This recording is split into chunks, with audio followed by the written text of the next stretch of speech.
म्हणण्यापेक्षा आपला तालुका आपल्याला वाचवायचा होता. तुमच्या आमच्या पुढच्या पिढीच्या करता म्हणून हा निर्णय घेणं फार गरजेचं होतं. विकास कामं आणि हे सगळं होत राहील, परंतु अनगरच्या तहसील कार्यालयाला जायची जर वेळ आली असती, त्यांच्याच गावातल्या तिटेबाईच्यावर कशी परिस्थिती निर्माण केली, तसं विरोधात गेल्यानंतर काय हाल केला असतं विचार करा. त्यामुळं तालुक्याच्या जिल्ह्याच्या सर्व प्रकारच्या सत्ताकारणातून आंबेडकर कुटुंब बाजूला काढणं ही काळाची गरज निर्माण झाली होती. म्हणून आपल्याला राजाभाऊ खरे यांच्या रूपानं आपल्याला एक तारणहार मिळाला आणि ते तुम्ही सगळ्यांच्या आशीर्वादामुळे ते आज विधानसभेमध्ये आमदार म्हणून जाऊ शकले. या भूमिपूजनाच्या कार्यक्रमाच्या निमित्तानं उपस्थित असलेले आपले सर्वांचे लाडके आमदार माननीय राजाभाऊ खरे, ज्यांच्या प्रयत्नातून मला सकाळी राजकुमार पाटील सरांचा फोन आला आणि कोनेरी गावात कार्यक्रम आहे असं सांगितलं. मला माहित नव्हतं ऍक्च्युली. मी खरसोळी गावचा एक कार्यक्रम घेतला होता ह्याच वेळेचा, मला वाटतं 8:30-8:30चा. तिथला एक सरपंच आहे, त्या सरपंचाचा वाढदिवस आहे आणि अभिष्ट चिंतन सोहळा असं सगळं आहे. एक तरुण 22 वर्षाची उच्च शिक्षित मुलगी सरपंच आहे, आपल्याच मतदारसंघातलं ते गाव आहे, आणि त्यांचा एक सत्काराचा कार्यक्रम. परत वटवटे गावामध्ये मी कुरुल भागामध्ये दौरे करतोय, त्या गावात एक दौरा होता. त्याचबरोबर एक आपले नगरसेवक, सगळ्या नगरसेवक जे आलेत आपले मूळ दिले. त्याचबरोबर गावांतर्गत काही परत कोनेरी पापरी रस्ता, त्या रस्त्याच्या करताही ते त्या ठिकाणी निधी देतो असं आमदार साहेबांनी सांगितलेलं आहे. मारुतीच्या मंदिराच्या जीर्णोद्धाराच्या करताही 15 लाख रुपये, त्या ठिकाणी लायब्ररीसाठी पैसे 2 लाख रुपये, असं वेगवेगळ्या माध्यमातून आपल्याला निधी दिला जातो. एक लक्षात घ्या,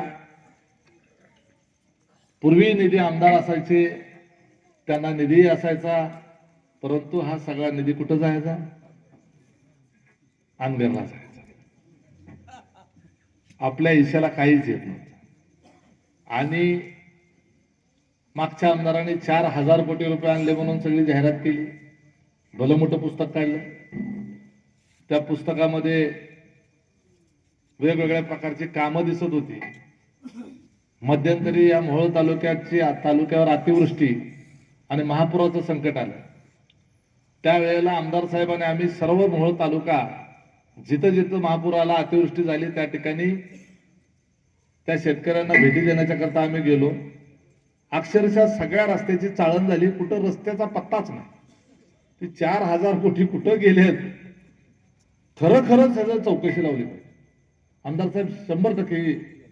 माझं तर मत असं आहे की COEP इंजिनिअरिंग कॉलेज IITच्या धर्तीवर थर्ड पार्टी इन्स्पेक्शनच्या करता शासनाच्या, महाराष्ट्र शासनाच्या नव्हे तर देशभरामधल्या केंद्र सरकारच्या वेगवेगळ्या डिपार्टमेंटमध्ये थर्ड पार्टी इन्स्पेक्शन याच्या करता म्हणून पुण्याचं जे इंजिनिअरिंग कॉलेज आहे, COEP इंजिनिअरिंग कॉलेज, ते IITच्या बरोबरीचा दर्जा आहे त्याला, आणि त्या ठिकाणी ते कामाच्या दर्जाची तपासणी करण्याचं काम ते करतात, सर्व प्रकारच्या कामाचं.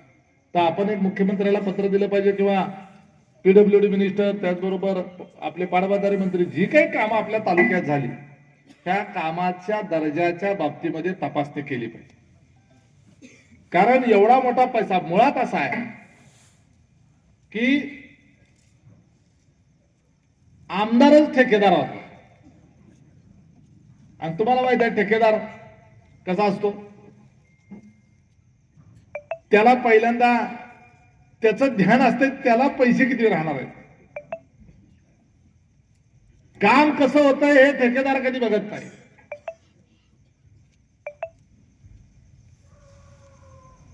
ज्या माणसाला स्वतःच्या गावची ग्रामपंचायत निवडून आणता येत नाही. तुम्ही राजकुमार पाटील ग्रामपंचायत आणली आपल्याकडे आहे ना, बघा, गुरुजी माणूस आहे, साधा शिक्षक. स्वतःची ग्रामपंचायत ज्याला निवडून आणता येत नाही, एवढंच नव्हे तर स्वतः किंवा स्वतःच्या घरातला साधा ग्रामपंचायतीचा मेंबर म्हणून सुद्धा निवडून आणता येत नाही, अशा माणसाकडे केवळ पैसे आहेत. म्हणून आपल्या तालुक्याने, आम्ही तुम्ही सगळ्यांनी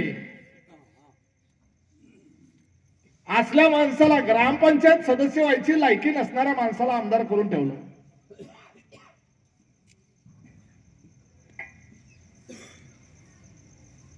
मग त्याच्याकडनं काय अपेक्षा? या मोहोळ तालुक्यामध्ये मागच्या 50 वर्षापासून ज्या अनगरकरांची सत्ता आहे, त्या 50 वर्षाचा हिशोब आपल्या आमदाराकडून एका वर्षात मागतात. आमदारानं किती निधी आणला? अरे बुडकीच्या मग तुम्ही किती आणला होता ते सांगा ना. आमदार आताशी 1 वर्ष नाही झाले तोपर्यंत तुम्ही आम्हाला विचारायला लागला. आम्हाला जाब विचारण्याचा तुम्हाला अधिकारच नाही. बघा, नारळ दुकानदाराचा धंदा केला, रस्ता काय झाला नाही. मगाशी उल्लेख केला नरखेडमध्ये 33 कोटी रुपये. आम्ही काय आमदार नाही, माझा भाऊ काय आमदार खासदार नाही, उमेश पाटील आमदार खासदार नाही, जिल्हा परिषद सदस्य होतो 5 वर्ष, त्यातले 2.5 वर्ष कोरोनामध्ये गेली. परंतु आमच्यामध्ये धमक आहे. माझ्या नरखेड जिल्हा परिषद गटामध्ये माझ्या कार्यकाळामध्ये किमान 200 कोटी रुपयाची कामं झाल्यात, किमान 200 कोटी रुपयाची. ही 33 कोटी 6 महिन्यातले. त्यातला पुलाचा येतात नुसता जो नदीवरचा पूल टाकलेला आहे, ह्या सोलापूर जिल्ह्यात नाही अशा पद्धतीचं रेस्ट हाऊस आहे माझ्या नरखेडमध्ये. सोलापूरचं एसपी ऑफिस नाही असं माझं आउटपोस्ट पोलीस स्टेशन आहे. जिल्हा परिषदेच्या अध्यक्षाचं ऑफिस नाही असं आमच्या सरपंचाचं ऑफिस आहे. गावामधल्या तरुण पोरांचा करता मोहोळमध्ये एखादी जिम, व्यायामशाळा तालुक्याच्या जिल्ह्याच्या ठिकाणी नाही, 1 सोडून 2-2 व्यायामशाळा आमच्याकडे आहे. एखाद्या गावामध्ये एखाद दुसरा हायमास्क असतो. माझ्या आमदारांच्या रूपाने एक हायमास्क इथं बी आहे.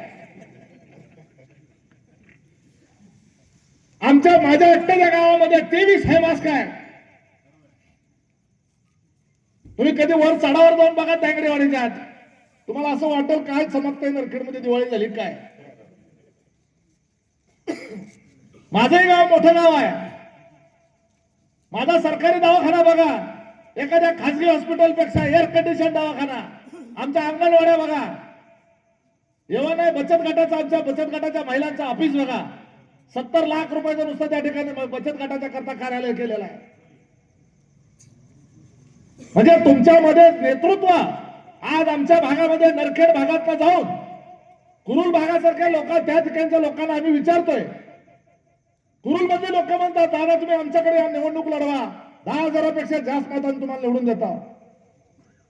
कारण एकदा निवडून दिल्यानंतर तुम्हाला काम करण्याची संधी मिळते. तुम्ही असं काम करून दाखवलं पाहिजे की लोक तुमच्या मागे लागले पाहिजे, की तुम्हीच त्या ठिकाणी आमच्यात आलं पाहिजे, तुम्ही उभारलं पाहिजे. आम्ही करून दाखवणार, करून दाखवले म्हणून आमच्यामध्ये. आता उद्या तुम्ही विचारलं असतं तुमच्या गावात तुम्ही काय केलंय. अरे 50 वर्ष हे अनगरकर मोहोळ तालुक्याला सोडून द्या, ह्यांचा स्वतःच्या अनगरचा सुद्धा नीट यांना करता आलेला नाही. मोहोळ शहर किती लोकसंख्येचं आहे? 50,000, 25,000 लोकसंख्या आहे ना मोहोळची. 50,000 लोकसंख्येचं गाव. आणि अनगर नगरपालिका 10 ते 15,000 लोकसंख्येचं. मोहोळला सुद्धा युतीवरच पाईपलाईन गेलेली आहे पिण्याच्या पाण्याच्या करता. अनगरलाही मला वाटतं युतीवरच गेलेली आहे. मोहोळच्या पाणी पुरवठ्याच्या योजनेला 40 कोटी रुपये आणि अनगरच्या योजनेला 90 कोटी रुपये.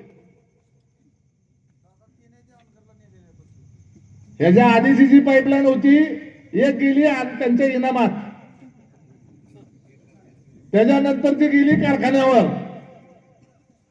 पिण्याच्या पाण्याच्या यापूर्वी 2 योजना झाल्या आणि एवढंच नाही, आता ही तिसरी जी 90 कोटीची आणली ती मंजूर झाल्यानंतर जुन्या ज्या पाईपलाईनी होत्या त्याच उकरलेलं ते पाईप आहे ना, पाईप ती भंगारात विकले आणि भंगारात विकून त्याचे पैसे खाल्ले. म्हणजे भंगार सुद्धा खाणारी माणसं आहेत ती. कुरुल भागामध्ये कुठेही असू द्या तालुक्यात आपल्याला माहित नव्हतं कुरुल ओपन होणार आहे का कुठला ओपन होणार आहे. 4 वर्षापूर्वी त्यांना चॅलेंज दिलं होतं. अद्यापपर्यंत मी पुन्हा पुन्हा सांगतोय, अजून मी वेळ गेलेली नाही. अजून निवडणूक जाहीर व्हायच्या आमदार साहेब. एक सोडून 3 उमेदवार आहेत घरात. बापाने लढावं, बापाला झेपत नसलं तर पोराला लढावं. दोन्ही पैकी कुणी बी लढा. दोघाला जमत नसेल तर स्वतः राजन पाटलांनी निवडणूक लढवावी माझ्या विरोधामध्ये. चॅलेंज आहे तुम्हाला. आणि पराभूत झालो तर तालुक्याचं नाही, जिल्ह्याचं नाही, राजकारण सोडून देईल.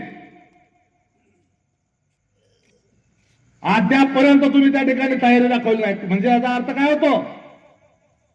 फक्त तालुका ओरबडून खाण्याचं काम केलंय. या तालुक्याच्या दक्षिण भागामध्ये, दक्षिण ना सगळं काही सगळं आमदारला घेऊन गेलात. जेवढा शासनाचा निधी, तुमची आमदारकी, जिल्ह्याची खासदारकी, मंत्रीपद, पालकमंत्रीपद हे सगळं जे वापरलं फक्त आपली घरं भरण्याच्या करता तुम्ही वापरलं. पूर्ण तालुक्याला वाईट टाकलं, सगळ्या तालुक्यावर अन्याय केला आणि हा तालुका सगळा भकास करून ठेवला. म्हणून सगळी लोक तुमच्यावर चिडून आहेत आणि म्हणून तुमची हिंमत होत नाही निवडणूक लढवायची. आम्ही हिंमत करू शकतो.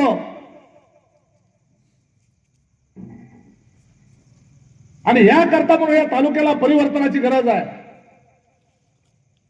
विकास कामाच्या बाबतीमध्ये आता मी तुम्हाला उदाहरण दिली. करोडो रुपयाचा निधी आम्ही सुद्धा आणलेला आहे, पण तो प्रत्यक्ष जमिनीत तिथं दिसतोय.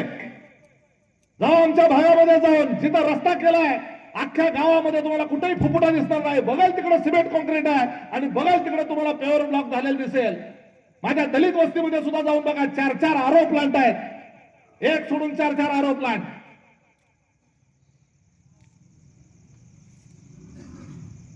पैसे कुठे? आजपर्यंत या 7-8 वर्ष झालं या मोहोळ तालुक्याच्या राजकारणामध्ये आहे. 20 ते 25 वर्ष झालं राज्याच्या राजकारणात आहे. एक डाग नाही, एक ठेकेदार म्हणू शकत नाही उमेश पाटलांना कुठेतरी टक्केवारी खाल्लेली आहे. एक माणूस म्हणू शकत नाही की कुठल्या तरी कामासाठी उमेश पाटलांनी कमिशन मागितलेलं आहे.